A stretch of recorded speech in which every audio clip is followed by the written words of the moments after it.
Good morning. Today's hearing of the Congressional Executive Commission on China's zero COVID policy and authoritarian public health control will come to order. Before we turn to the subject of this hearing, I'd like to announce that the Commission will publish our annual report on human rights conditions and rule of law developments in China. So we will be publishing that tomorrow. And this report once again marks the culmination of a year of work by the Commission's nonpartisan research staff to produce an extraordinarily detailed, comprehensive, and credible account of the situation in China. There's a huge thanks to the staff of the Commission for really incredible work. The annual report outlines the systemic and often brutal efforts by the government of the People's Republic of China to censor, torture, and detain ethnic and religious minorities, critics of Chinese Communist Party policy, and advocates of basic rights.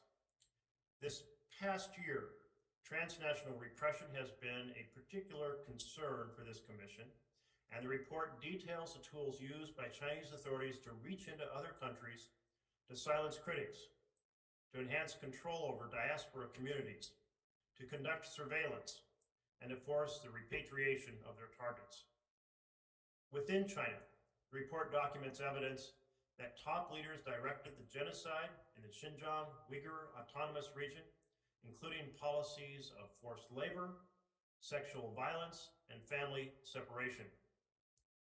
This year's reporting also shines a spotlight on the pervasive problem of violence against women, with high-profile cases showing the vulnerability of women across society. Meanwhile, coercive population control policies directed to ethnic minority populations amount to eugenics, while the broader policies continue to intrude on families' decisions about if, when, and how to have children. Both at home and abroad, General Secretary Xi Jinping seeks to promote what he calls, quote, a Chinese view of human rights. This report punctures that narrative. People in China and the diaspora communities around the world deserve the same fundamental human rights as everyone else. The 2022 annual report reflects the view of our commissioners that the human rights abuses the report details require a whole-of-government response by the United States and coordinated action with other countries. In partnership with our newly appointed executive branch commissioners, which we are so delighted to have, I look forward to continuing to work across our government to advance the recommendations in the report so we can protect those fleeing persecution, those facing transnational repression, those fighting coercion, those fearing the destruction of their culture. The annual report shows how the Chinese Communist Party seeks to dominate daily life to control how citizens live. Nowhere has the intensity of this political and social control been more apparent over the last year than in the implementation of the draconian zero COVID policy. As senior leaders stake the credibility of the Chinese Communist Party on this policy, authorities implemented disproportionately harsh public security measures, often using coercive quarantine controls that infringed on privacy rights, freedom of movement, freedom of expression, and due process. At the height of the Shanghai lockdown this spring, there were an estimated 373 million people under lockdown throughout China. To enforce these lockdowns, authorities often tape up entrances and erect fences to prevent residents from leaving their homes.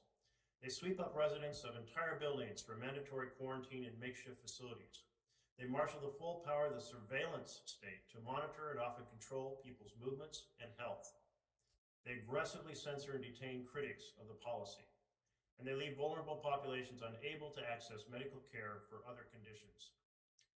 As we will hear this morning, China's zero COVID policy comes at great cost to fundamental rights and may be unsustainable or even counterproductive in protecting overall public health. Leading experts in public health, information suppression, and Chinese political leadership dynamics will help us better understand this policy, what it has meant for the people of China, and where it may go from here. The testimony we'll hear recognizes that these policies have resulted in some protection of the population from the ravages of the virus the world has grappled with for nearly 3 years. Every country has wrestled with how best to protect public health from COVID-19, and there are no easy answers.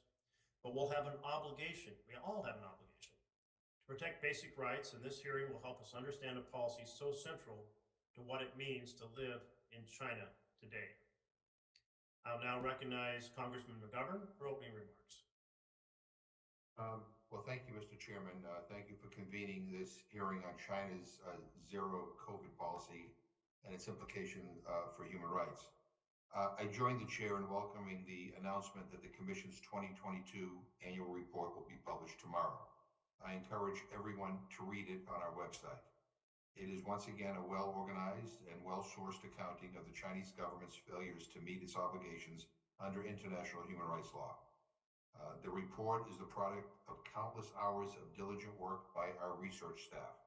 I cannot praise them enough for their hard work on this report, and I cannot thank them enough for the effort they made to produce this excellent resource. In addition to the tragedy of the 6.6 million deaths caused by the coronavirus globally, the pandemic has put strain on societies and communities everywhere. Each of us has had to change our behavior for the good of ourselves, our neighbors, and our colleagues. The pandemic also creates challenges for human rights. The COVID-19 guidance issued by the Office of the UN High Commissioner for Human Rights acknowledges that emergency measures that may restrict human rights should be proportionate to the evaluated risk necessary and applied in a non-discriminatory way, including having a specific focus and duration and taking the least intrusive approach possible to protect public health. It also asserts that respect for human rights across the spectrum, including economic, social, cultural, and civil and political rights, will be fundamental to the success of the public health response and recovery from the pandemic. Through this lens, we are here to assess China's record. We have seen the videos of personnel in hazmat suits spraying disinfectant public spaces, and of crowds rushing out of factories or amusement parks to avoid being locked down. We saw the images of the anti-Xi banner over the bridge in Beijing and of lockdown protests in Lhasa. But there are thousands, if not millions, of stories of hardship and dissent that we do not hear, in part because of the Chinese government's censorship. We welcome our expert witnesses to help us understand the experiences of people in China under the zero COVID policy. And we must know the names of the people who have suffered for reporting or speaking out about the government's policies.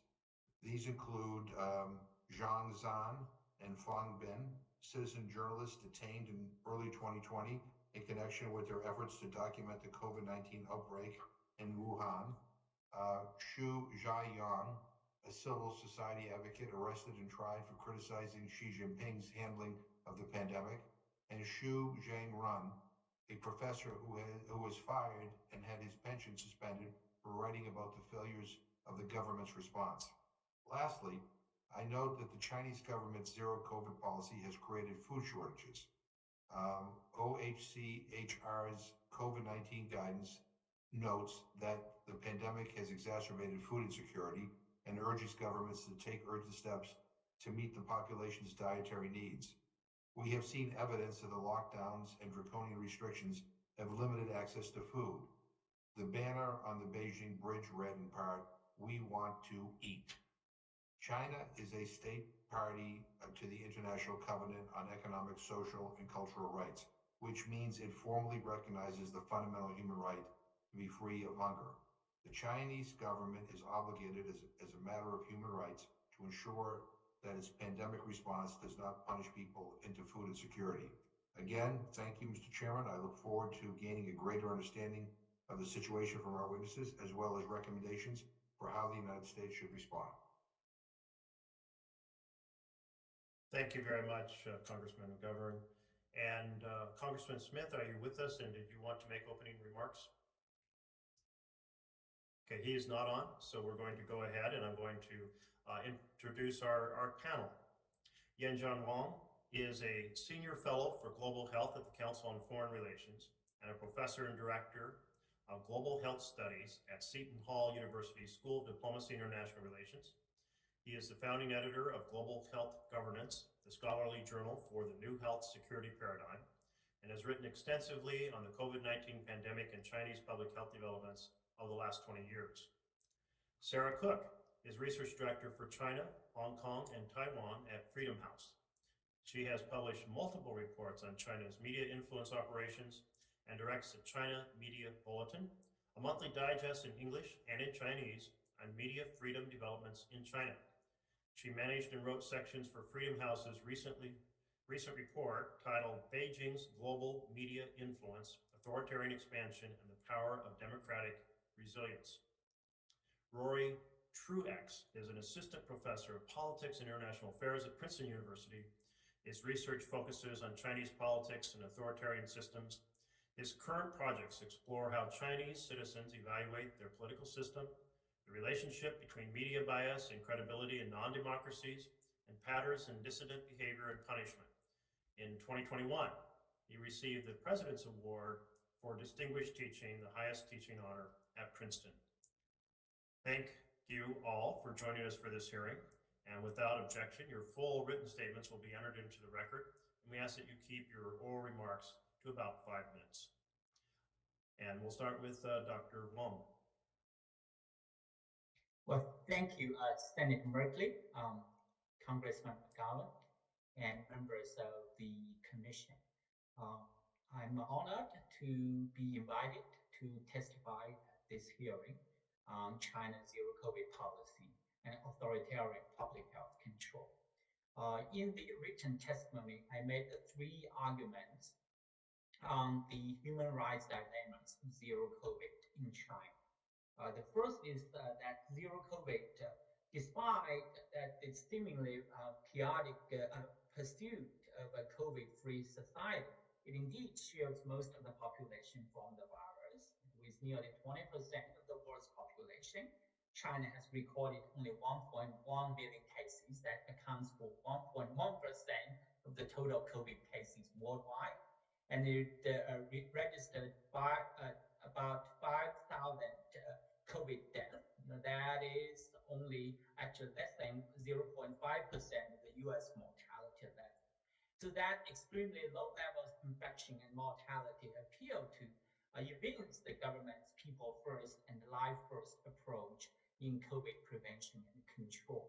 But of course, this leads to my second point, China's ability to slow the virus is achieved to the detriment of human rights and the civil liberties. I believe Sarah and Rory are going to testify on that, so I'm not going to repeat what I said in the written testimony. I want to highlight the third point, that is how zero COVID compromises people's health and well-being.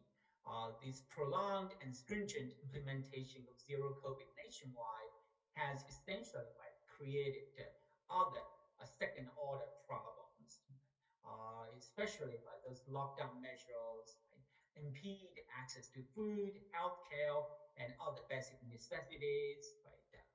There's a study suggesting the significant decline of the utilization of healthcare services after lockdown measures were introduced in the country. And in cities under prolonged lockdowns, such as Xi'an, Shanghai, Jilin, and Urumqi, residents also face shortages of food and other basic necessities.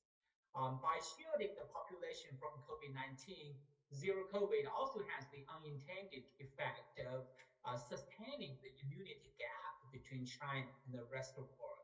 We found, and according to the government data, no more than a small fraction of 1% of the Chinese population acquired some level of natural immunity due to prior infection. And this places China in a unique situation of having only vaccine-induced immunity. And because of the low efficacy rate of the Chinese vaccines, of course, the antibodies generated by these vaccines have dropped to a level that is considered very low or even undetectable now. So, that immunity gap significantly increased the risk of the healthcare system being overwhelmed by a rapid surge of cases. Should policy relaxation occur, that paradoxically justifies the persistence of the zero COVID policy regime.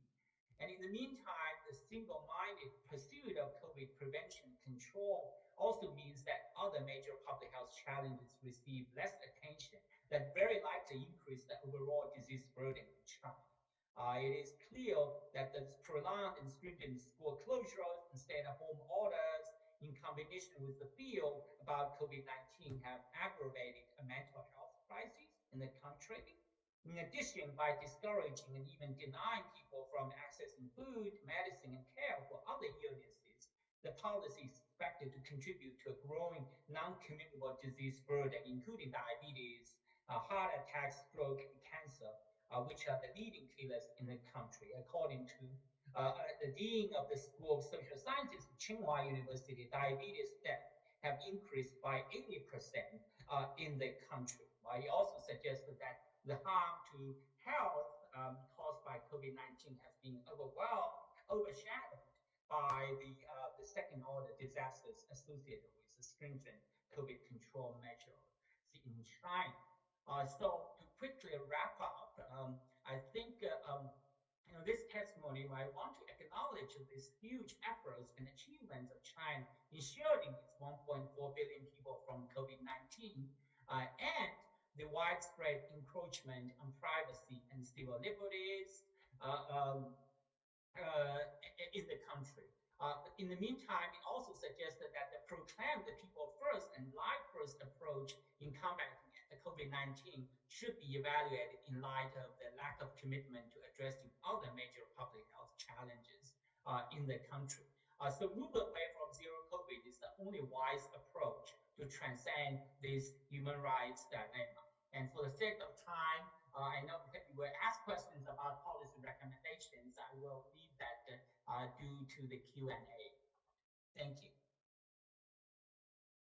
Thank you very much, Doctor. And now we're going to turn to Ms. Cook. Thank you very much, Senator Merkley, Congressman McGovern, and other members of the Commission. I'm really honored to be able to speak here today. Nearly 3 years after the virus known as COVID-19 first appeared in Wuhan, as we just heard, the Chinese government is continuing large-scale lockdowns to try and contain its spread. But these lockdowns are also occurring in a country that is home to the most sophisticated and multi-layered apparatus of information control in the world. In my time today, I'd like to share analysis on how these two dimensions of life in China, the government's zero COVID policy and its information control system, are intersecting. For one thing, Chinese officials have gone to great lengths to restrict the information available to the Chinese public and the international community about the conditions in lockdown areas. Traditional media and investigative reporting have been censored, such as an article by Caixin, a widely respected business publication about hidden deaths at Shanghai's largest nursing home. On social media, China-based tech platforms have censored videos, posts, and articles related to lockdowns and problems like food shortages, including simple search terms like buying vegetables in Shanghai. One heartbreaking target for censorship have been accounts of non-COVID lockdown deaths.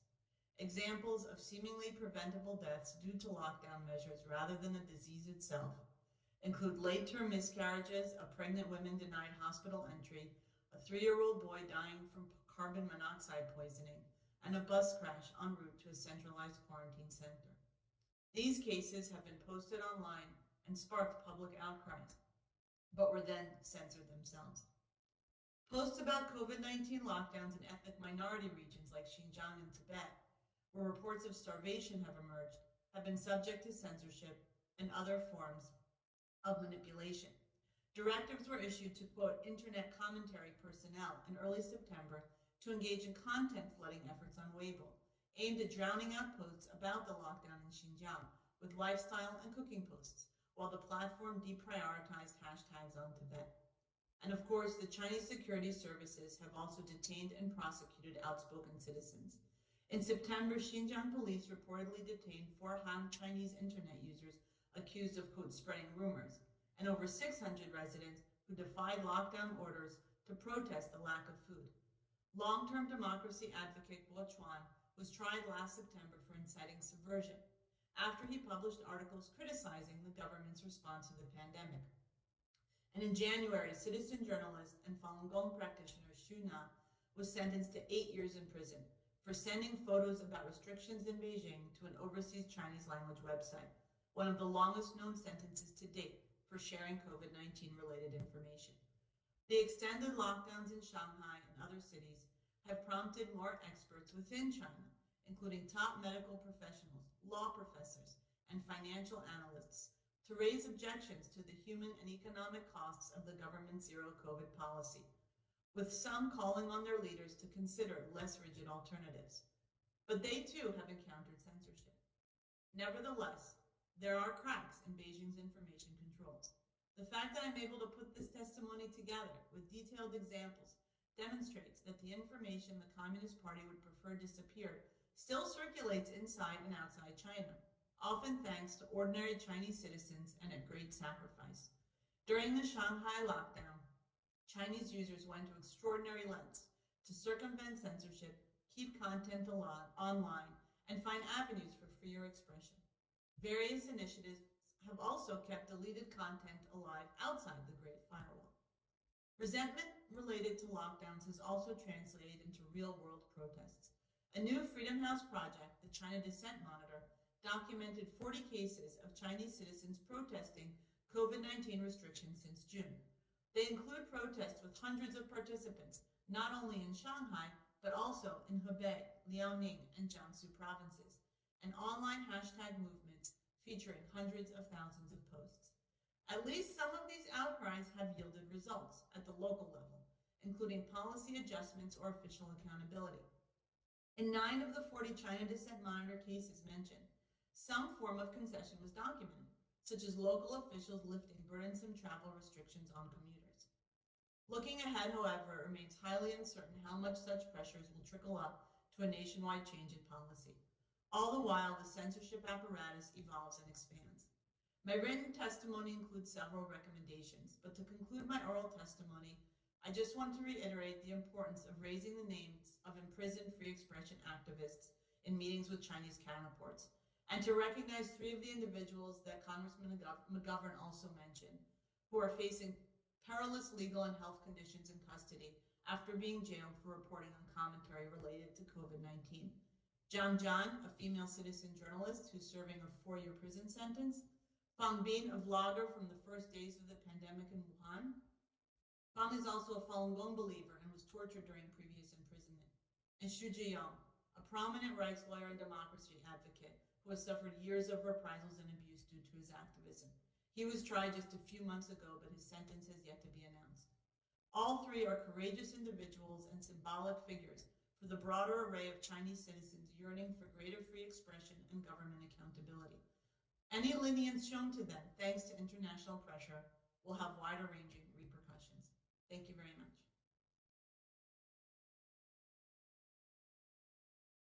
Thank you very much, Ms. Cook, and thank you for the excellent work of Freedom House in highlighting human rights conditions around the globe.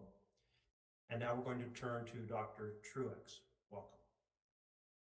Thank you to Chair Merkley and Co-Chair McGovern and members of the Commission for the opportunity to join the discussion today. I also want to thank the members and the staff of the CECC for all their hard work on human rights.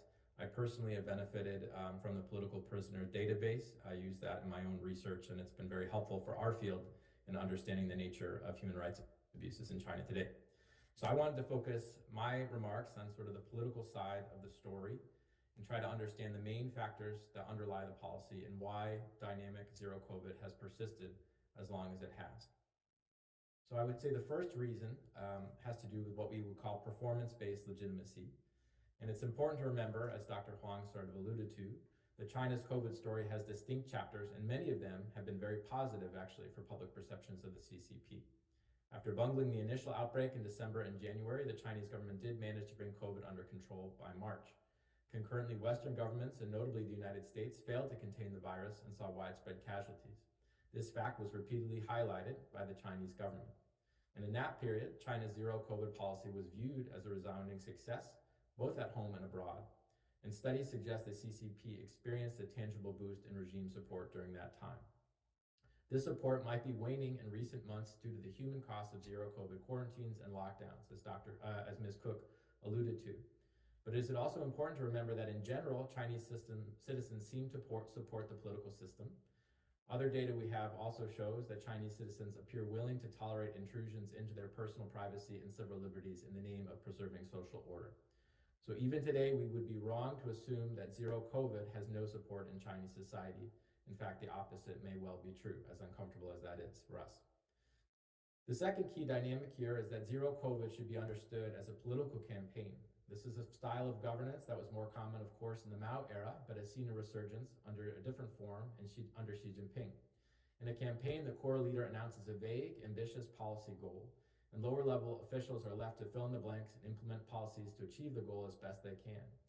This approach is often problematic as lower-level officials struggle to achieve targets, falsify data, and engage in performance to show their zeal to central leadership. It is also difficult to reverse the course of a campaign, as it is tied personally to the party leader, who will lose stature in the system if the policy were to fail. If I were to say as a political scientist, what is the principal weakness of the Chinese political system, I would say that this is one of them. The ability to change course can be quite constrained. And all of these dynamics are present in China's current zero COVID policy.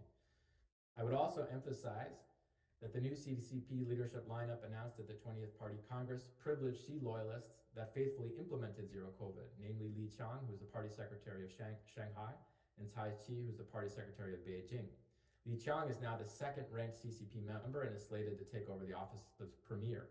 This means that the new Politburo Standing Committee is in some sense tainted by the zero COVID policy and will have a strong vested interest in maintaining the perception that it has been a success. Third, and I won't belabor this point because I thought Ms. Cook did an excellent job outlining these dynamics, but it's always important to remember that zero COVID has been a cover to expand political control and has given local governments the justification to collect more and more information on the Chinese population and expand the reach of the surveillance state. Chinese citizens in most areas have a health code tied to their mobile devices, and the ability to move freely in many places is tied to having a green screen indicating a negative test result and no known exposures. Individuals' whereabouts are tracked through their mobile devices, and this information can be used to identify people with COVID exposures through close contact. Public health is thus a cover for the Chinese government to collect and analyze information on people's movements, health, and social networks, and in turn use that information to control their behavior. And we know that certainly under Xi Jinping, political control in China has become addictive. Moving forward, there was initial optimism that China would relax zero COVID after the 20th Party Congress, but instead Xi Jinping appears to have used that moment to defend the policy, seemingly doubling down on the approach. The financial markets are eager for a change of course, and we are seeing rumors coming out of China to this effect. The new measures announced this past Friday suggest a more pragmatic approach to COVID management, but not the elimination of the zero COVID approach itself. And I would say, just from my own perspective, it is best not to underestimate the stickiness of this policy, which could very well be in some form for many months or even years to come. And if it is rolled back, that rollback will likely be very incremental and not abrupt. I will conclude my remarks there. I do have some policy recommendations that I hope I get to raise, but I will end my remarks there. Thank you. Well, thank you very much. And there's a lot of things to inquire about in all three of your reports. We have with us Lisa Jo Peterson from the executive branch. This is the first time, we believe, in about a decade that we've had a member online from the executive branch. And so, Lisa Jo Peterson, I would like to afford you the opportunity to go first if you would like. Thank you very much. Very happy to be here. And my apologies, but I did arrive a few minutes late. So my question may have already been covered. But we are particularly concerned about reports that the zero COVID policy has had a disproportionately negative impact on predominantly minority communities, including in Xinjiang. And so can any of the three speak about ways in which they may have observed the policies being implemented differently across the country? And are there specific groups that you see the PRC treating differently, including Tibetans, who we know were severely impacted by the Lhasa lockdown?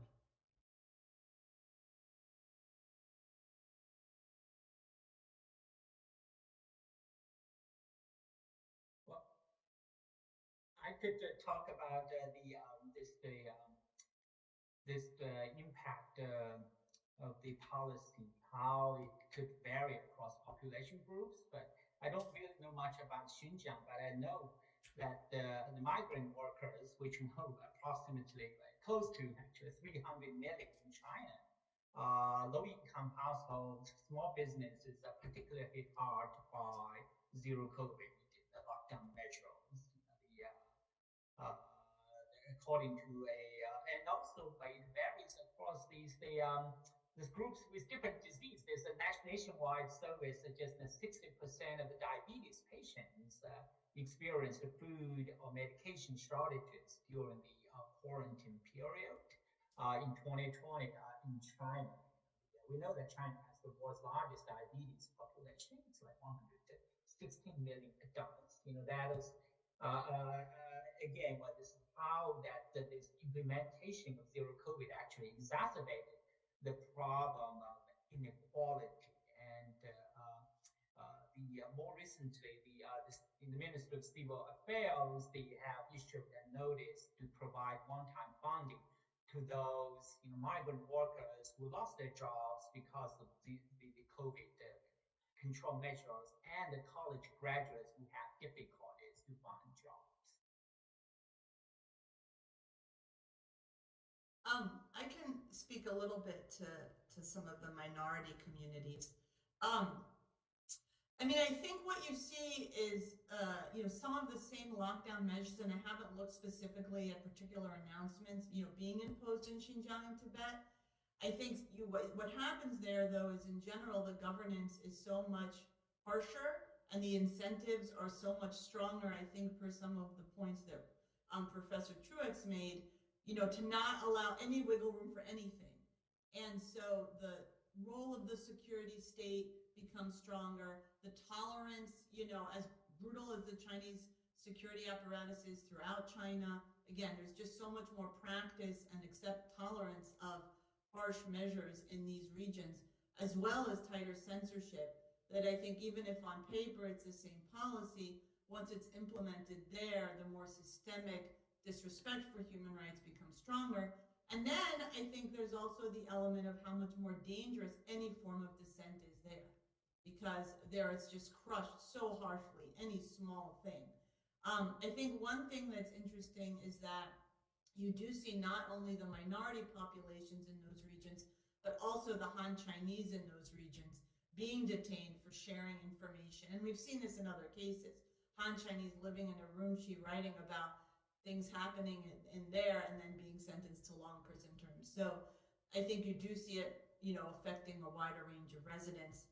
And then the other thing I would say in terms of other parts of China that I've seen is that, the Falun Gong community is, of course, very severely persecuted throughout China, but they've also set up this underground system of information sharing, often more related to things about their faith, about the persecution of the community. But during COVID, you saw that being mobilized to share information about the state of affairs in lockdown regions. And so then you start to see members of that community being detained and prosecuted, even on different legal charges than they usually get prosecuted on, because it's more related to that freedom of expression and sharing of information, unrelated to, say, the religious community itself. So I would say that's also one thing that you saw. So I'll stop there. I don't know if there's anything that Professor Truax wants to add.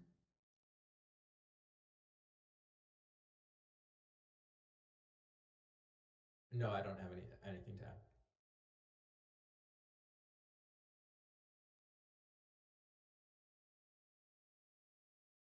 And Secretary Peterson, is there anything else you wanted to inquire about?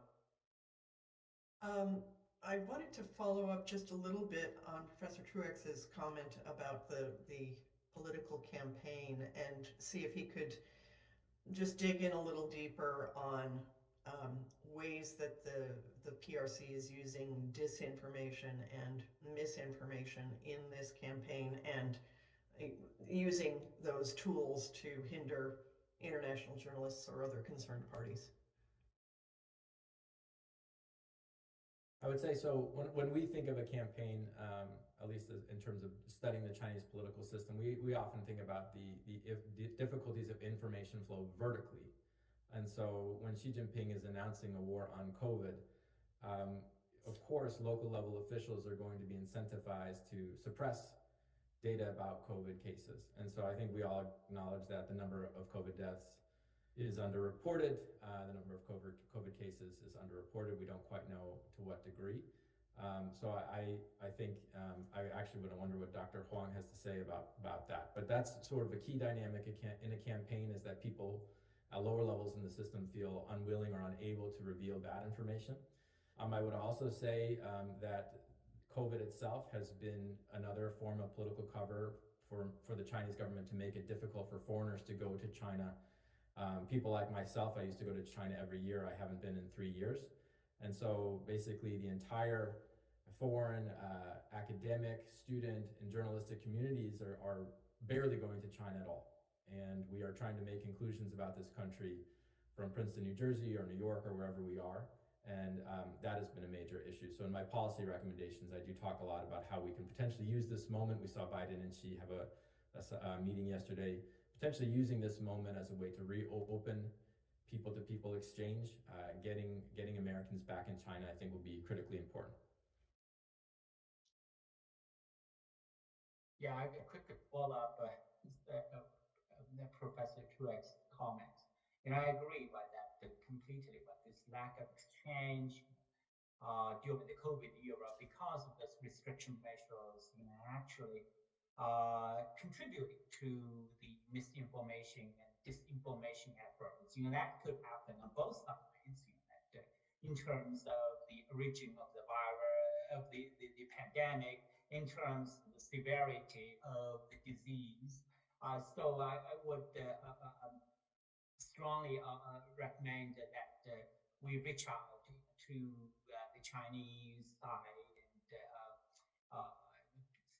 starting a dialogue on how to reopen this people's to people exchange, and to reduce, eliminate those unnecessary restriction measures. Thank you very much. We are so delighted that Lisa Peterson was able to join us. She's Principal Deputy Assistant Secretary for Democracy, Human Rights, and Labor. Absolutely critical part of the State Department's work, and we're pleased to have you this morning. I'm going to turn to some questions now, and then we'll turn to Congressman McGovern. And I want to start, Dr. Huang, with my understanding of how China is locked into zero COVID. And as I was listening to testimony, I was really hearing that first, there's almost no immunity from people having been sick, because the policy has been highly effective and a very low percent of the Chinese population getting COVID, so they don't have natural immunity. Second, that the Chinese vaccines have been very ineffective and have not created much resistance to the disease. So if COVID gets going, it could spread very rapidly in a very devastating fashion. And third, that General Secretary Xi has made this a big point that he's emphasized directly. And so there's a lot of kind of his reputation wrapped up in the success of this. And that all three of those things, both from the scientific side, the possibility of COVID raging very quickly without the immunity or good vaccines, and from the political side, the reputation of the government, both suggest that this policy will endure for some time. Have I summarized it correctly, or do you want to modify my understanding? Well, absolutely. Well, Senator Merkley, well, you are absolutely right. I think the China now is sticking to this zero COVID in part because it's concerned about worst case scenario, right? If they open up, right, because of that immunity gap, that you're going to see a rapid surge of cases nationwide. That is going to overwhelm the country's healthcare system. That is going to lead to mass die-off, outcome that is not acceptable, right, to the Chinese leaders, in part because of these concerns about the social, political, right, the stability. But secondly, since President Xi himself is personally tied to zero COVID policy, right? Abandoning that policy, right, that would undermine his own personal stature, his even the political legitimacy. Uh, uh, also, but it has implications by when this issue of COVID response has been framed as a competition between two political systems, right? That abandoning the policy would be tantamount to admitting failure, right, in that competition. Well, thank you very much. That's very helpful in understanding the situation. And I want to turn to Ms. Cook. And you talked about the information control system and how capable the Chinese government is controlling what people hear. And if I heard you right, you said one of the factors that is rather suppressed is the amount of food shortages in Xinjiang. I'm not even sure, but you may have said that starvation is a challenge in Xinjiang. Can you elaborate on that a bit? Our best understanding of how bad the shortage of food is. Yes, I mean, this is really based on, I think, some reporting from Radio Free Asia, from reporting from groups like the Uyghur Human Rights Project, and I think from the bits that you see coming out, in terms of just reports of like just an inability to go out to get food. Exactly what the scale is very difficult to know, but I think just the example I gave of the fact that hundreds of people actually took to the streets in Xinjiang over food shortage and the kind of security environment and reprisal they know they're going to face for doing that, I think can really speak to the desperation that people there are facing. And so I think that's that's just one way that we have a sense. I mean, you see tidbits of examples, reports, people tweeting because there are so many people in the Uyghur diaspora community, or family there, who are saying if they are able to communicate, they're hearing how little food there is. Or there was. I'm not quite certain of what the current, again, status is. The bits of information that you kind of get out can sometimes come out with a lag.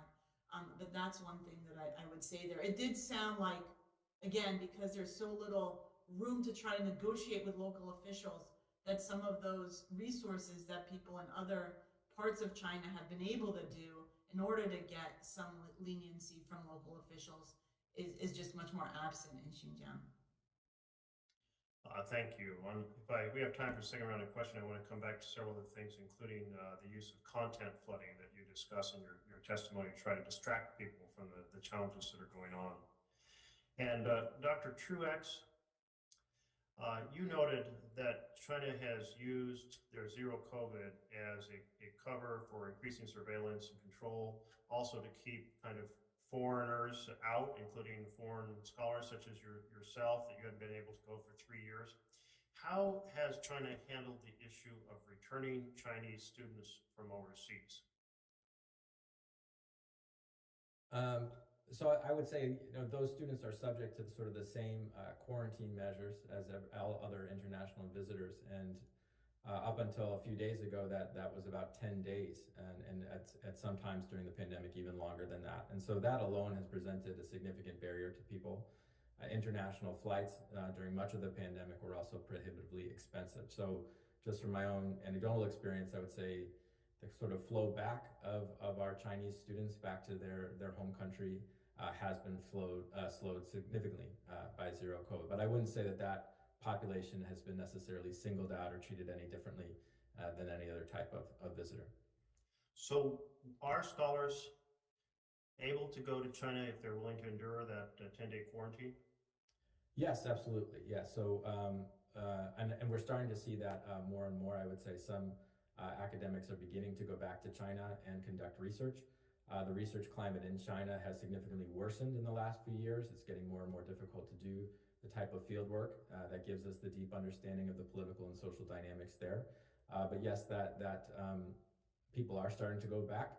And there's sort of two levels of concerns. One is COVID and zero COVID quarantines, lockdowns. But there's also concerns about just sort of basic researcher security. The detention of Michael Kovrig and Michael Spavor did kind of cast a shadow over our community, and the willingness of the Chinese government to detain foreigners for political reasons was very worrisome to many people in our community. So I would say there's sort of two levels of concerns. And recent data by China File suggests that roughly 50% of foreign China scholars have pretty significant reservations about traveling to China, given both of those concerns at this stage. Well, thank you. My time has expired. When we come back for a second round, if we have time, I'm going to ask you about, clarify about the measures announced last Friday that you had mentioned. And let me now turn to Congressman McGovern.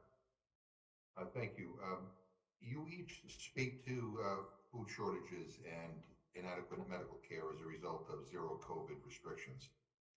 As a state party to the International Covenant on Economic, Social, and Cultural Rights, China is obligated to protect the right to food and the right to health of its citizens.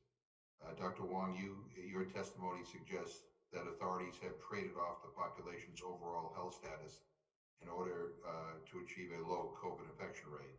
And each of you speak to the way the government promotes this as a success in propaganda narratives. So looking ahead from an analytical standpoint, how does the expert community measure China's policy in terms of health outcomes? Is there any way to engage objectively with China's scientific community? I open that up to anybody, or all of you.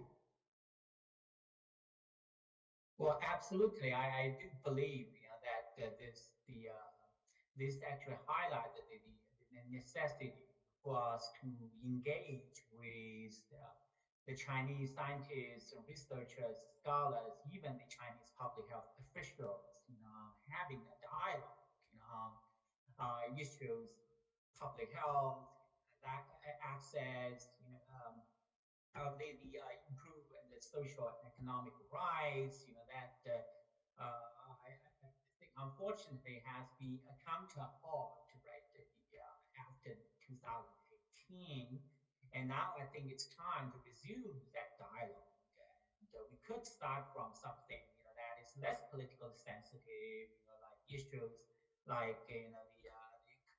conversation over non-communicable diseases, mental health, right? Those issues, then we could expand to other, maybe more sensitive issues, including human rights.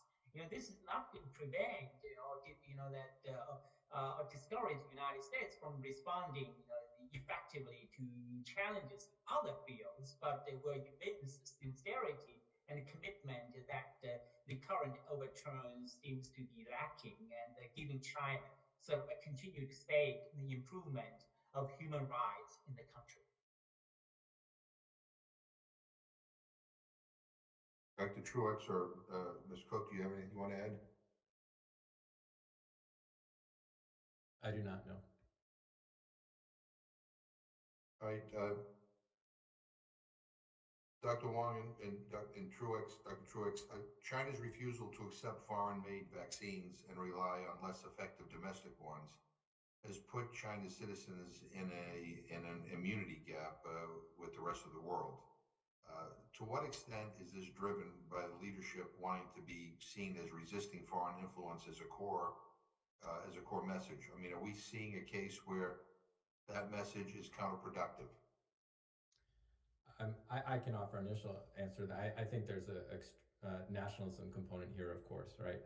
To admit that Chinese scientists failed to design a vaccine as effective as their Western and American counterparts would be tantamount to admitting some sort of inferiority in the scientific enterprise, which has been core to Xi Jinping and core to the CCP for the last 10 to 15 years. So I think a lot of it is just sort of nationalism and patriotism and a reluctance to accept. I think there's also a dynamic where, because the U.S. government has been very combative with Xi Jinping and with the CCP, there is certainly a little bit of bad blood, and perhaps that for that reason an unwillingness to ask for a helping hand.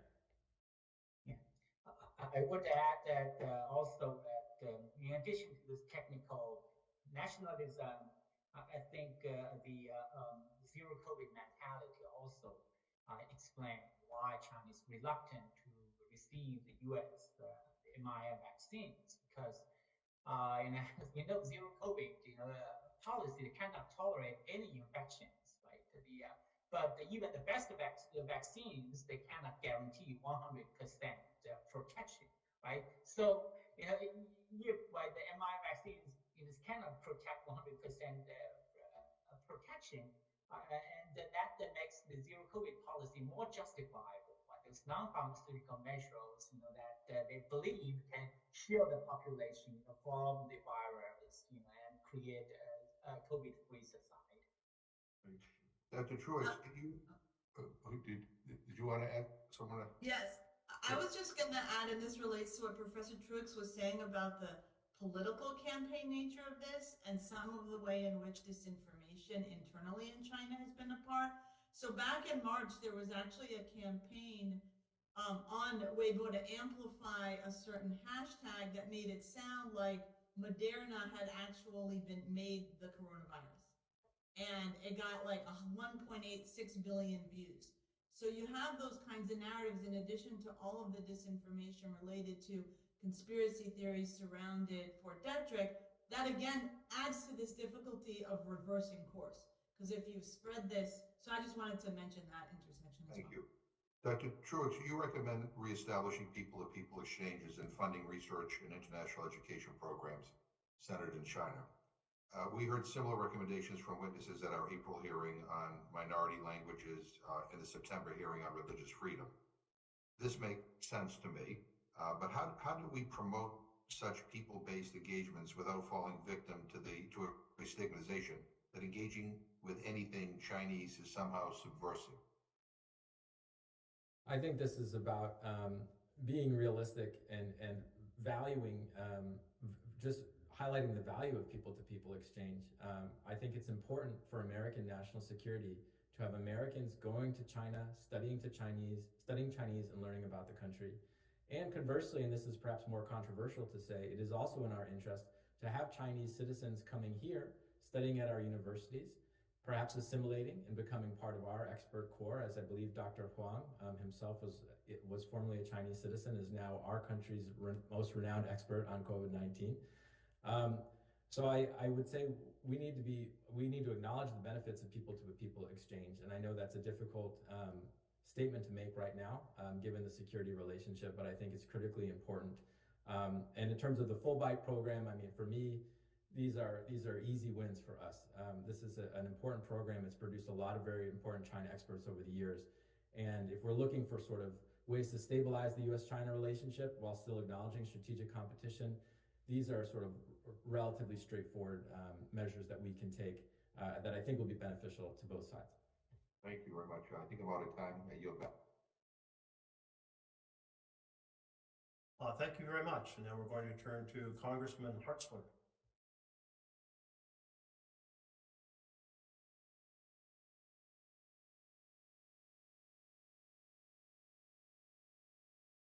Congressman Hartzler, are you with us?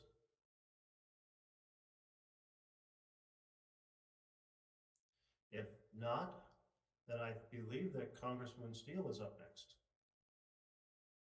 Thank you so much, and thank you all the witnesses.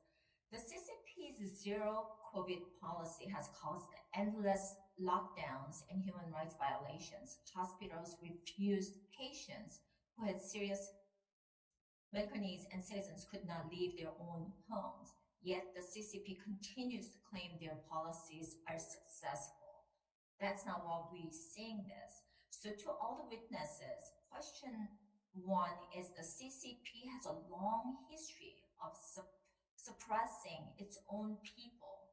We have seen many ways, and we have been told the CCP is prohibiting religious gatherings.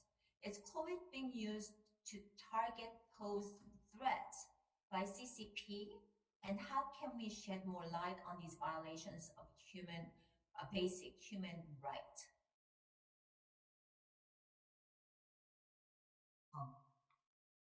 Thank you, Congressman Steele, for the question. I think you're right. The evidence suggested that zero COVID measures have been used to facilitate the government suppression on the nascent civil society. We have found that under the guise of breaking up illegal gatherings to prevent the spread of COVID, many religious venues are closed. Some of those groups now, including the government-sanctioned churches, are now, for example, allowed to reopen when zero COVID measures ease up. But most family churches continue to have difficulty holding worship services and prayer meetings. So I think in our future, the dialogues relationship with China, I think this should be paired with great and continued support for civil society building and good governance in the country. So how are we going to let the whole world know that exactly what's going on? Because CCP is a very closed and it's very hard to know. That was the reason that I sent a letter out to actually the Olympic last year. During the Olympic, right before the Olympic, we sent out to all these big corporations that they sponsored the Olympics in Beijing that, just let's use your platform and just a little bit of that advertising money to let whole world know that what's going on in China. But it seems like it's not really working. So how can we do that? And then, just stop this violation of a basic human rights. I would just say that, maybe this is a bit more optimistic, and it's so important to be putting pressure on American companies and others to do more. But in the recent research that my team did on Beijing's global media influence in 30 countries, one hand we found the CCP is investing billions of dollars to get its propaganda all over the world. But we also found that there's a lot of resilience, especially in democratic societies, and especially in editors, in local media, in Peru, in Kenya, in Senegal, using news wires, especially from American news companies, but also say from BBC, to actually cover what's happening in Xinjiang, the protests in Hong Kong.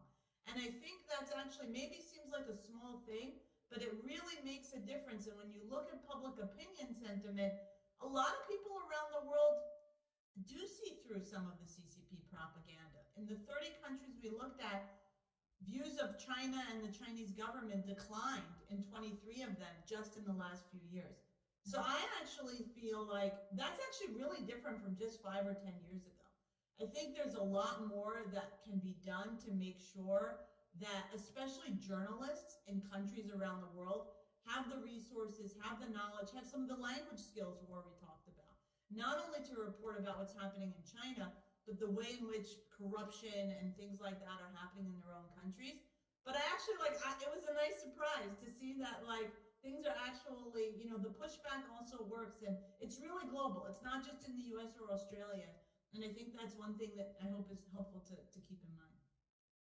I really hope so too.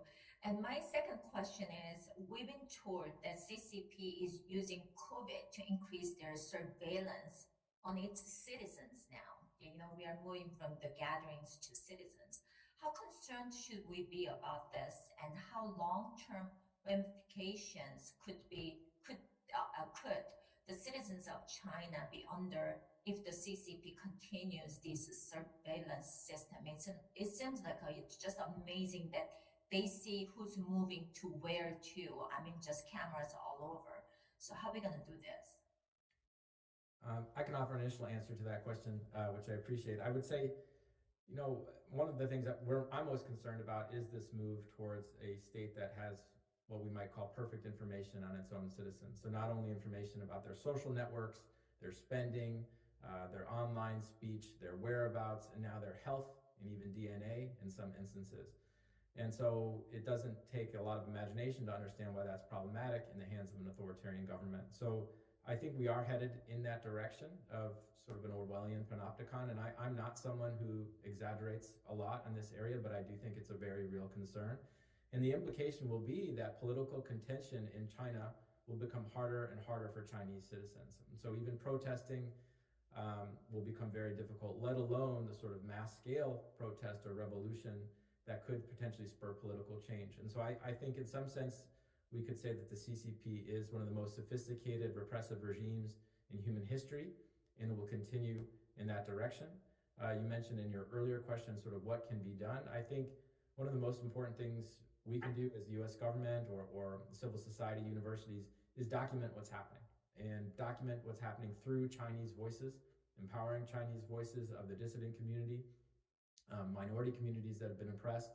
And we can't be irrationally optimistic that we will be able to change the direction of Chinese domestic politics. I think this really comes down to Xi Jinping and the people around him, and I'm not optimistic for the next 5 to 10 to 15 years. But at the very least, we can document what's going on, and I think that's important in and of itself. Thank you very much. Mr. Chairman, my time is up. I yield back. Well, thank you very much, Congresswoman Steele. And I don't believe that Congressman Hartzler has joined us. And so if that's the case, I'm going to start a second round of questions. And if anyone arrived that I haven't seen, feel free to alert me. I want to start with this conversation about the question of advocating for journalists who have been imprisoned. And this issue is one where I'd like to get the kind of the Freedom House perspectives, since you're recommending that we do that. And if you could kind of share how effective is it for Americans to advocate for journalists who have been imprisoned? China, yeah, we worry sometimes that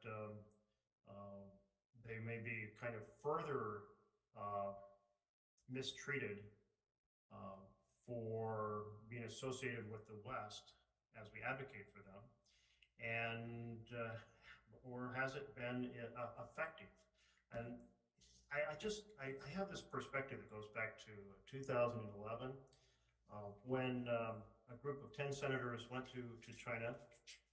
Hu Jintao was general secretary, and the foreign journalists were saying, we have so much more freedom. We can now report on environmental issues. And one journalist told me about going to examine a new factory, and they were bragging about their environmental controls, but she went around to the back of it and found like the pipe with all the chemicals was just like sticking out there, putting all the chemicals directly into the river. But there wasn't, it was okay, like she could report on that. There was a lot of reporting on dyes in places where fabrics are developed doing damage to rivers.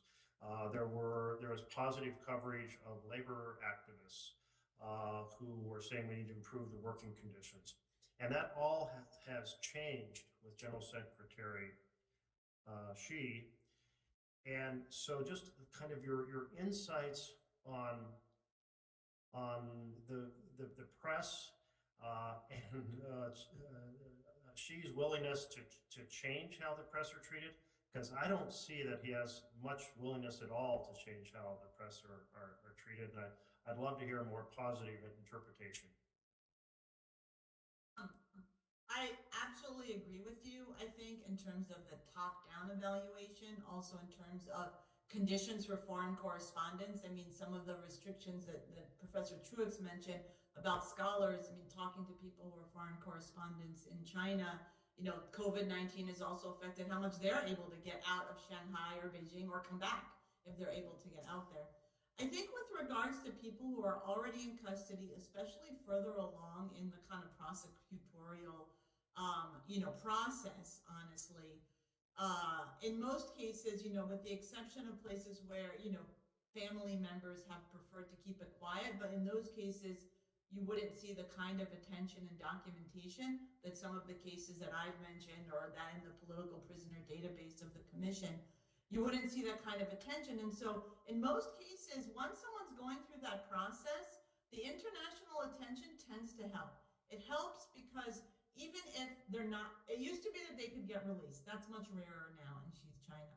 but it helps protect them. It helps them get medical care. It gets their family in to see them. It gets their lawyers in to see them. Sometimes it gets them out on medical parole. And it really it can save people's lives even if it doesn't get them out. And I think the other thing I would say, in terms of one of the reasons we really emphasize this point of raising prisoners with counterparts at all levels. Because you could give a list to Xi Jinping and maybe that'll have effect, but less likely. But if you go to a provincial governor or a CCP party secretary who's coming to US for a trade deal, and you say, look, I know there are these 3 people who are in custody in this prison in your province, and I'd like to know, A, what their status is, because a lot of times we just don't know what it is, and 2, I'd like you to see if they can be released. Again, the local officials, they're dealing with all kinds of incentives, but a lot of times they may be more susceptible to the type of international pressure, and it can have more of a difference. So that would be one thing I would say. Great. I always love to advocate for folks who want to make sure it has a positive impact. But the other part of the question, and I want to ask for more comment, is really any willingness to lighten the oppression of the press in China. Now, everything I'm hearing about information control suggests that not in the near future, at least. I did want to note or turn to you, Mr. Truax. I believe your recommendations encouraged foreign delegations to go. And do you have any sense of how many of the senators on this commission, the 8 senators on this commission, would actually be allowed to go to China and travel to various provinces that they might request to visit? Would we even be allowed into China? I think that's an open question. I think you probably would. I've personally been involved in a delegation a few years ago through the National Committee on U.S.-China Relations. And I think it's important to remember when one goes on a delegation like that you are seeing the part of China that the CCP wants you to see. So things can become very scripted. The interactions are very controlled. We shouldn't have delusions that we're going to have kind of free access to Xinjiang or Tibet or some of these other places. So I think that's important to acknowledge. But I would say even those kind of highly controlled situations, the sort of political theater around those interactions can be informative. And so as long as one goes in with the right lens and understanding the kind of what you're getting out of that type of exchange, I think it can still be valuable. And my sense would be, who knows, I think on the Chinese side, there probably would be some appetite to rebuilding some relationships. But that depends on sort of elite politics, and I'm not really party to that. And you mentioned that there were measures announced last Friday related to the COVID. Can you bring us up to date on what those were and how that might change the course slightly? Dr. Huang, could you do a better job of that than me, or do you want me to give it a try? You go ahead. Well, so basically 20 measures were announced this last Friday that amounted to a slight relaxation of some of the quarantine and lockdown practices. So, for example, the time of quarantine once you enter into China has been reduced. I believe it's down to 4 or 5 days plus 3 days at home. They're also going to stop tracing contacts of contacts, so they're going to sort of pare down contact tracing in terms of exposures. Instead of doing second-order exposures, they're just going to limit to first-order exposures. So a slightly more pragmatic approach to COVID that is going to be rolled out throughout the country. But there was, in my sense, an overreaction to this, and people are interpreting that this is the end of zero COVID, and I would say this is a very small incremental step, and it shouldn't be overinterpreted. But Dr. Huang, I think you were the expert here. Well, I agree, right? Because if you look at the PB and Popular Standing Committee meetings and the follow-up measures, right? The objective is to optimize zero COVID and not to abandon it. You also, right? It's important pointed out that the local level, the incentive structure has not been changed. The local government officials still asked to be held accountable, right, for COVID situation in their jurisdiction. So anything bad happens, it's their responsibility. They're going to lose their posts, their jobs.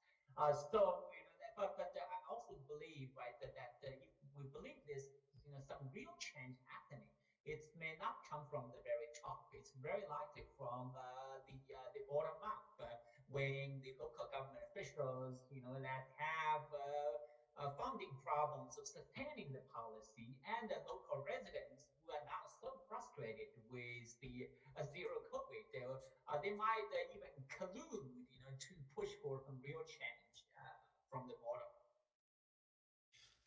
Thank you for sharing that information. And the way you phrased it, optimizing zero COVID rather than ending it. We have been joined by Senator Ossoff, and the senator was on the Senate floor with baby Eva yesterday. I rushed over too late I'm told by a minute to see baby Eva, but congratulations on your healthy, beautiful little girl. And we'll turn it over to you, Senator Ossoff. Well, thank you so much, Mr. Chairman, and I'm sure that we can arrange a meeting between you and Eva at a time convenient for the baby. So we will get our schedulers working on that. But thank you for convening this hearing. Ms. Cook would like to ask you a few questions about the state of press freedom within China, and also the repressive tactics that the CCP uses to shape and control reporting external to China. Could you please characterize, Ms. Cook, how you've seen or what evolution you've seen in the state of press freedom, repression of reporting, and the external repression tactics during this COVID era, and if possible, as it relates to the CCP zero COVID policy? Sure. I mean, press freedom in China was bad before COVID. There was very little space already under Xi Jinping over the past decade. Some of the opening we saw previously for investigative reporting. I think one thing we saw in the early days is that actually a lot of what we know about what happened in Wuhan now is because of reporting by not only citizen journalists, but some media outlets, professional outlets in China. But after censorship and other reprisals, that's pretty much been closed very much. And so the full apparatus that the Communist Party uses to not only suppress coverage, but guide, they call it kind of guiding and manipulate information to push certain content through the media ecosystem and online has just continued to be refined and advanced. One small tactic I'll mention is you just see more of the manipulation of the hashtags and the trending hashtags on major platforms like Weibo, and then kind of to really drive certain points related to COVID, related to the United States, to be honest, related to conspiracy theories, disinformation, whatever it is they want to push. And then you can see that there's kind of manipulation surrounding that, or other ways that we see leaked censorship directives that indicate that manipulation. So I think that's kind of one newer tactic that certainly affects what people can do. The other is the shuttering of WeChat accounts. People in China who actually need their WeChat account now to really survive and have their health code and things like that displayed, or other types of checks and information on their mobile phone in China, can get it shut down or suspended temporarily because they express something, views that the Chinese government doesn't like. And we're now seeing people write handwritten apologies to the Chinese company that runs the platform in order to try to get their accounts reinstated. So that's also one intersection in China. Outside of China, it's interesting because the CCP has really been on the defensive, not only because of what's happened with regards to COVID and the early cover-ups in Wuhan, but also what's happened in Hong Kong during this same period of time, the horrific atrocities happening in Xinjiang.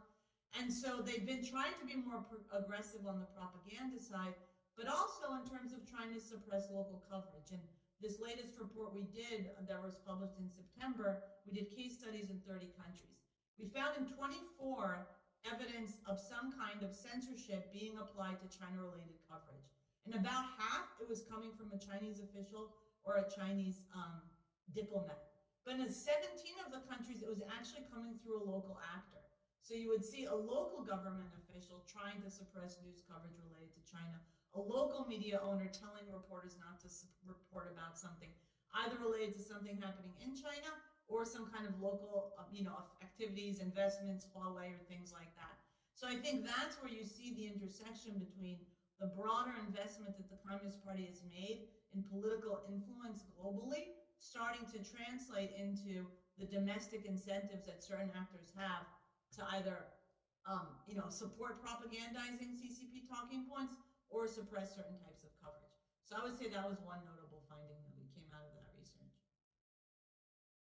Thank you, Ms. Cook. I'd like to ask you this second question and then turn to Mr. Huang as well on the same subject. In Tibet, in Xinjiang, we've seen some of the most restrictive, ostensibly COVID-related lockdowns in the past year. And of course, these regions are home to minority populations that already face massive repression and surveillance. How has this long-standing pattern and practice of surveillance and repression interacted with the new COVID regime to change conditions in those areas? That's a good question. I mean, I think, with lockdowns elsewhere, you see these waves. So, there's certainly in terms of just the general reduced travel that you see within China from one region to another because of the zero COVID generally, you've seen reduced travel. When the lockdown comes, there is that additional intensification and securitization that is even more extreme than what you would see in other parts of China.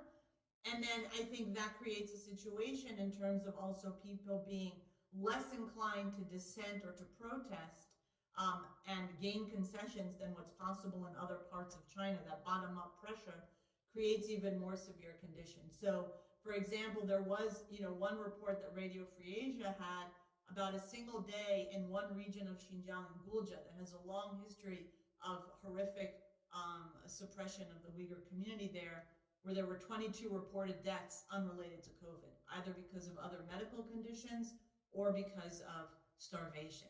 And that's just maybe one snippet of what we can know about what's happening. But you do see, as in other areas, that what's happening in the repression, restrictions, and the impact on people's lives in other parts of the country just become further amplified in these regions.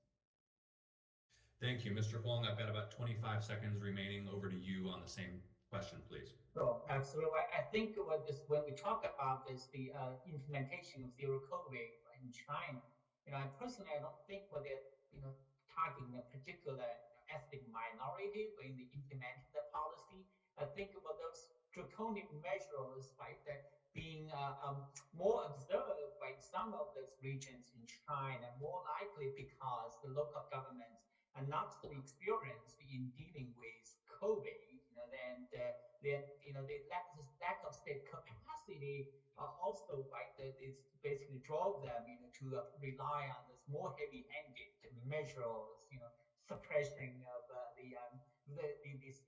press freedom, so people's voice are not coming out from these regions when compared to cities like Shanghai or Guangdong. Thank you so much, Mr. Huang, Ms. Cook, and Mr. Truax for your testimony. Mr. Chairman, I yield back. Thank you very much, Senator Ossoff. We're turning to Co-Chair McGovern, followed by we will turn next to our Secretary Peterson, and then to the Congresswoman Steele. So, Co-Chair McGovern. Well, thank you. Dr. Truax and Ms. Cook, the banners hung on the bridge in Beijing in late October made international headlines, and understandably so. It's not every day that you see traitor Xi Jinping displayed publicly in China. But how much can we reliably extrapolate from this? You testified to positive perceptions of the party's performance. How much space is there for citizens to push back against government policies that they don't like in ways that we cannot observe from here? Can zero COVID help us understand counter pressure within their system? I can take an initial answer. I think it's a great question. And from our perspective, so I do a lot of work on public opinion data in China, and we should always be careful when we measure public opinion in China on surveys, because there's always a concern that Chinese citizens might be afraid to reveal how they really feel, even in a survey setting. So anything I say should be taken with that grain of salt. But nevertheless, the data does suggest that Chinese citizens in general express very, very high levels of support for the central government and much lower levels of support for the lower levels of government. So the central government, Xi Jinping, the Politburo Standing Committee, is viewed as sort of virtuous, and then sort of these incompetent, venal local governments. That's the general kind of narrative, I would say, from the public opinion data. People do feel comfortable expressing dissatisfaction, though, in different policy areas. So historically, the environment and corruption back in the Hu Jintao era were the number 1 and 2 issues for Chinese citizens. Inequality is also a major concern. But I would say that that dissatisfaction with specific policy areas doesn't necessarily mean that Chinese citizens seem to be voicing preferences for democracy or Western multi-party democracy. So again, there's nothing in the data that suggests that that group in the population, they may well exist, but I tend to be of the belief that China's political education system, which teaches citizens to love the party and love the regime, is quite effective in the long term. That's not to say there isn't dissent, and I think the example you referenced, so-called Bridge Man, which came out a few weeks ago, is important. And so we never quite know the level of dissatisfaction in China. I think we can observe protests. It's telling. I believe there was a protest in Guangzhou a few days ago where people were overturning police cars. That's not something we see every day. So I think we can observe these visible protests. That gives us a hint as to where people are at. Also, the overseas population is important. So in response to the Bridge Man poster, even at Princeton University, many universities across the country and the world, there were similar protests and banners put up by the overseas Chinese students, which doesn't always happen. So my personal assessment would be, I think there is a waning support for zero COVID. It is exerting a kind of legitimacy cost for the regime. But I would also caution us in the sense that I do not think that this is something that necessarily threatens the regime in terms of regime change. There's a Western tendency to presume that the CCP is always on the brink of collapse, and we've been wrong on that for about 30 years now. So I think we need to be cautious with that interpretation. Thanks. Ms. Cook, do you have anything to add? Yeah, I would just point to this new project actually some of my colleagues are working on called the China Dissent Monitor. And it's basically a database they've created of incidents of protest and dissent in China. And I think what they found really echoes what Professor Truax was saying, in that relatively few protests or acts of dissent target the central government. It's much more common for it to target the local government or companies. But they do get concessions. And so in the 40 examples that the data and the cases they collected just since June of protests in multiple different provinces related to zero COVID restrictions, people gained concessions in 9 of those. And those are mostly against local officials putting some kind of restriction on commuting, on movement, or some other kind of extreme measure that was causing serious hardship. And they ended up backing off actually after there was some kind of, usually it was on real life protest. In some cases, it was more of an online protest. So I think that's partly what Chinese people are navigating at the grassroots level, where there can be serious reprisals and people get arrested, but there's also, it's not a completely lost cause if you're trying to get some kind of change or even accountability at some hospitals and things like that at the local level. Thank you. Dr. Truax, you say that lockdowns continue to ebb and flow throughout the country. Can you give us a sense of where the decisions are being made? Are there decisions on which cities are locked down made by the central government, or are municipal officials making decisions per guidance from the center? And if the latter, to what extent does zero COVID reflect the maximalist dynamic that we see in implementation of policy in other areas? And I'm thinking of the strike hard campaigns in Tibet, Xinjiang, where local officials are incentivized to be as hard-lined as possible to please their superiors. My understanding is that a lot of the major decisions for a given area are made by the local government. So for a given city, it would be by the municipal government, namely the party secretary and the mayor of that locality, certainly in coordination with higher levels of government. But I do think there's a fair amount of they have a fair amount of leeway in what they do. But I think your point is astute in that this gives rise to kind of that performative dynamic that I was outlining earlier, in the sense that no official wants, certainly at the beginning of the COVID outbreak and even the last 6 months, no official wants to be seen as too light on COVID. And in fact, we observed the opposite. Li Qiang, who was the party secretary of Shanghai, who oversaw the debacle that was the Shanghai lockdowns, was rewarded and is now the #2 ranked leader in China. And so I think that's quite telling. My sense is moving forward, given where we're at with the economy and the kind of biological realities of COVID and the fact that it will likely overwhelm the system at some point, there might be some innovation at lower levels of government to try to implement these sort of slightly more relaxed measures. They are balancing COVID versus social stability and the economy, and these lower level officials are trying to maximize across these multiple dimensions. And driving COVID down to zero might not always be the most productive avenue moving forward. So I think moving forward, my guess is that we're going to see some experimentation at lower levels of government, but to date it has been a lot of that kind of maximalist performative governance that you allude to. Yes. Thank you very much. I yield back. Thank you very much, Co-Chair McGovern. And we are now turning to Secretary Peterson. Thanks very much. Just a quick follow-up on protest actions among the diaspora. Have you seen evidence of reprisals against the people in the diaspora when they undertake these actions?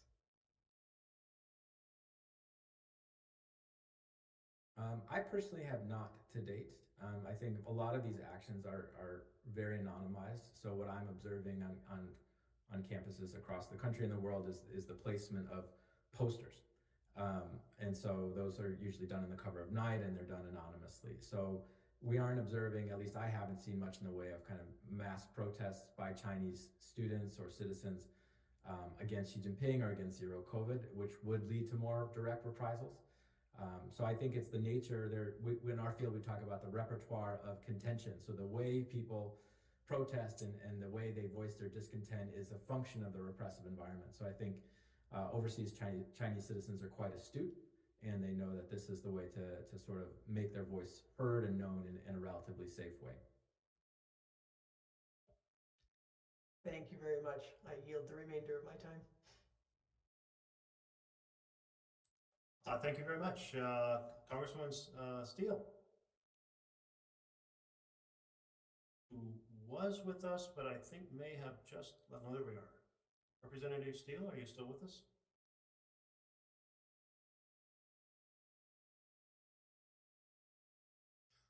Okay, if not, we're going to wrap up. And I really appreciate very much each of your expertise. Dr. Huang from the Council of Foreign Relations, Ms. Cook from Freedom House, Dr. Truax from Princeton University. You've really helped to inform the dialogue in America about the conditions of the zero COVID policy and very many related pieces of the puzzle. And we appreciate it.